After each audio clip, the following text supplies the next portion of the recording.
Right. So what are we doing? We are going to slap on the skip tooth on this ported ms260. My last skip tooth, it was pretty buggered up. This one has some life left in it. It's not new. I got a bar and chain with this chain, so going to see, because this was hit with a grinder and some of the tips got too hot and hardened, but doesn't look too bad. I might be able to use this. We'll see. Give me a few minutes. We'll see if I can run a file through it. And last time it wasn't successful, but that was before it cut a bunch of trees. We'll see. Give me a minute. Just gonna step in here quick. I don't own a chain grinder.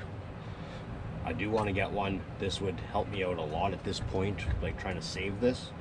But when you're trying to hand file these cutters that after they've been hardened, it is the biggest pain, and you wear files out quicker, I found. And it's hard to get back underneath the top plate because you're working, it's hardened. Like this whole C is hardened, the top plate's hardened, and it probably doesn't show up when I'm actually, because of it being hardened, I'm trying to come back and it's cutting into the tie strap. But this chain, yeah, like I said, it was on a chain grinder before I got it, and don't get me wrong, the hardened cutters and everything, they last longer. They also are more brittle. You risk breaking them off too if you hit something hard. But for hand filing, it is a pain. Just, yeah, FYI. See, trying to correct it, trying to hand file that is a bugger. Where is it? Give me a sec here.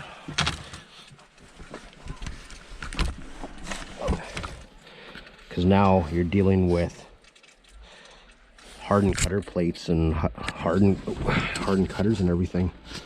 So I really wish that would show up better. But I'm actually getting into the strap when I'm trying to actually go back, because everything's so hard. It's kind of forcing your file almost to kind of curl down into it. So if you're hand grinding, please be careful with your chains. This one I'm just trying to salvage. It has a lot of life left in it, but yeah, anyways, touch back. All right, skip tooth chain on the ported ms260. See how frozen this is? Pretty fucking frozen. This thing is knife blade sharp though, so you can hear it. She's frozen.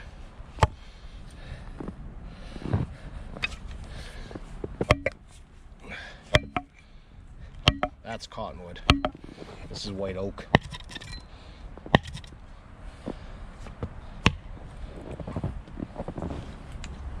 We'll see how this runs with skip. Haven't ran skip on it yet.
She is not cutting the greatest, but she's pulling through it. This stuff's, like I said, solid.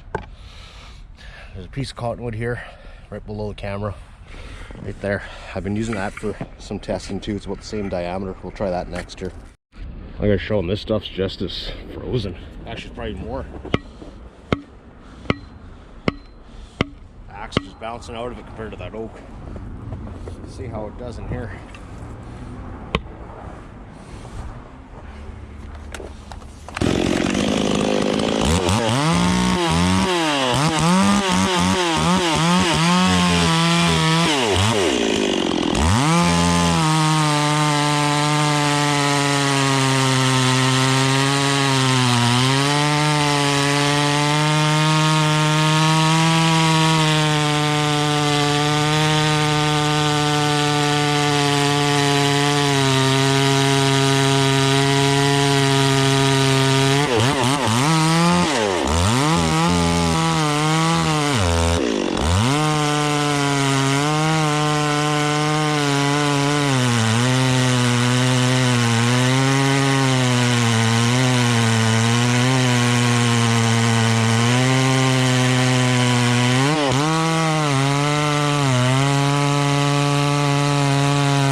Alright, let's do this a little more realistically. For a saw, that would be getting used for its more appropriate size and eating a whole bar here. That's got to be 8-10 inches across.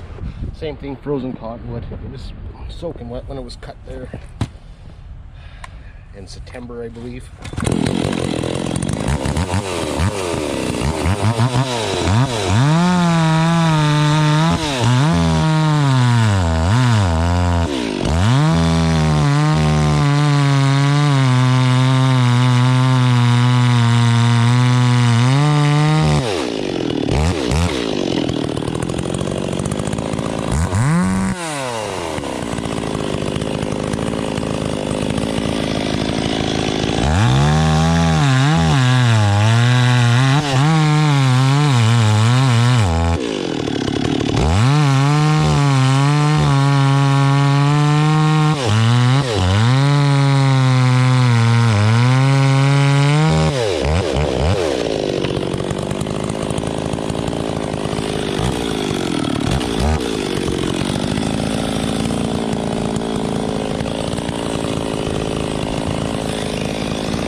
Spinning around really bad. Let's see if that makes it holds it any better.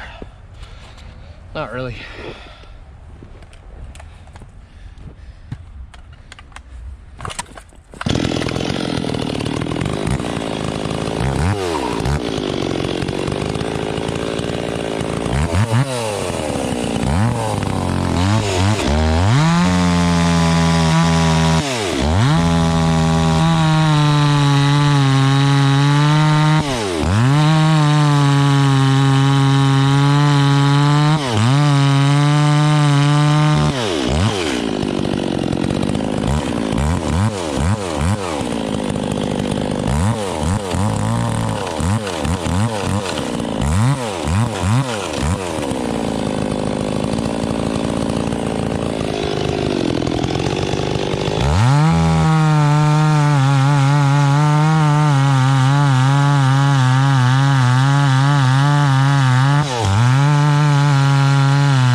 a little more realistic.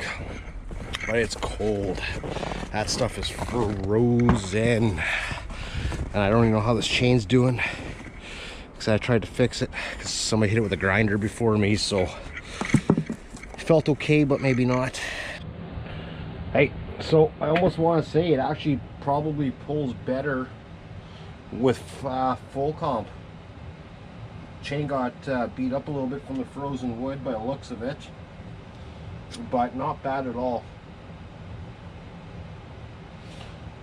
Yeah, some of these cutters are definitely not as sharp after those couple of cuts as they were when I first started. Like that one's a tad round, that one's not as sharp, that one's got a slight little, like the tip's got a chip.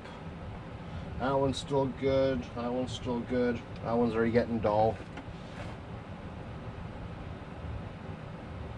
Yeah, they say it definitely revs higher with holds the revs better with the full comp, but it's almost like it a little happier with the lower RPM but the more cutters.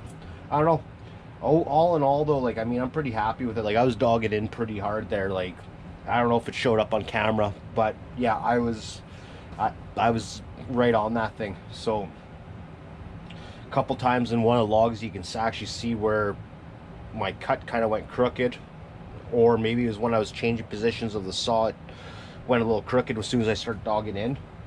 But I don't know. Here's the thing, I don't know, it seems to me that if you have one felling dog on, it likes to sometimes track a little bit, whereas if you have two, it seems to hold straighter. And you're cut with those 2 points of contact, it wants to tilt and run down straighter. But I don't know, maybe it's just me, I don't know, maybe it's just the way I'm operating it. Like say it I don't know, I'm not sure, but I know all in all, like all that stuff I have soaking wet, they're frozen. Actually the snow was already down with that oak, so that would have been November. Actually, you know what, I think that big those big cottonwoods and the little one I was cutting there and that big oak, actually I think those were all actually cut in November, to come think of it, because I think the snow was already down when they came down. But you could tell they were like wet, like when you look at the grains or the grain of the wood. So yeah, I don't know, I'm happy. Like I'm happy with this, how this is running. It might be able to do better with a pipe or even a muffler that's opened up even more yet. So all in all, I like it. She pulls. I wish I actually had a tap to see what the RPMs are at, because I don't know what it's actually revving at in the wood and out of the wood. But like I said, all being said though, she definitely pulls. She pulls good. I like it. I really like it. Tasman, I hope you're going to be happy with the cylinder and all that jazz too. I mean, I'm sure you can hot rod these things hot, but I don't have a lathe to start messing around with all that stuff. I mean, like, I'm working within my boundaries. I'd like to get a lathe sometime this year though, and really start to see how much more you can push and get out of these things. Like I say, I said it lots of times, these old 26s are great. They're light. With the 24-inch bar, don't try running one unless it's ported with a 24. They just don't pull worth a dang. And that being said, like say, I like the power to weight. I like the fact with the 24-inch bar, I prefer around the 28-ish area, like length for my height. I have a 32, and that 32 is actually a little bit too long for me to like stand up and buck, but the 28 seems to be good. And this thing will pull a 28 too. I don't know if it'll pull the whole bar. With that frozen wood, I don't even want to try it. If it was summer out or spring and the woods had a chance to thaw out a bit, then I would definitely give her the go, try it out. Like I have ran 28 and 32, not on this cylinder, on my ported 026 in poplar, and cutting with the grain, and it was still going. Don't suggest it. Again, I've said that a few times now in my videos. Do not run a bar that long and expect your saw to live. It is way too hard on it. If you just want to see what your saw will do, by all means, go for it. But I'm not responsible for the outcome of, you know, whoever is going to try it, whose ever saws. That's the one disclaimer. You know, just because I do it doesn't mean somebody else should do it or can, you know, or their saw in the same whatever size category can do it too. Don't suggest it. Oiler on these things. This one's a stock adjustable out of an ms260 Pro, and it seems to be doing all right. It spits out oil. I'm going to mod, and I'm waiting for another oil pump to come in, because I have an 036 oil pump, and apparently they're a little too big in one of the departments. They won't fit. So I want to try it. I want to see if I can make that fit. I don't know if it oils anymore, but the 036s are rated to pull bigger bars, so I have to assume that oiler will flow more too. Or you can pull this apart and mod them. Like the one that's in here, it's like enough to keep the bar happy, but I like the fact, I like to see oil just coming down just a little bit. So I know I have too much oil, just a little too much. And starts good, idles good, runs good, pulls chain good. Like, I mean, what more can you ask for? Anyways, if I decide to tack or break back into this, pull that cylinder, we will see how. I'll make another video and see. Like I said, I'm happy with it. Anyways, later.